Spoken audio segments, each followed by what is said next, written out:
స్వయంగా భగవానులైనప్పటికీ రాత్రి పగలు ఎవరిని ధ్యానిస్తూ ఉంటారు? శ్రీరాముడిని సతీ. శ్రీరాముడా? ఎవరు వారు? మీ భార్య కంటే మించిన ప్రియమైన వారు? నా రాముడెవరా?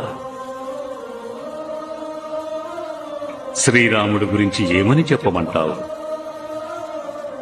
తన కథ అనంతమైనది, గాథ అనంతమైనది, గుణగణాలు అనంతమైనవి. నిరంతరం అతడినే ధ్యానిస్తూ ఉంటాను. అతడు సర్వవ్యాపకుడు, బ్రహ్మాండానికి నాయకుడు, మహిమాన్వితుడు. ఆ శ్రీరాముణ్ణి నేను ధ్యానిస్తున్నది. సతీ, అతడెవరో కాదు, దుఃఖాన్ని హరించటానికి మానుష రూపంలో అవతరించిన సాక్షాత్తు విష్ణుమూర్తియే.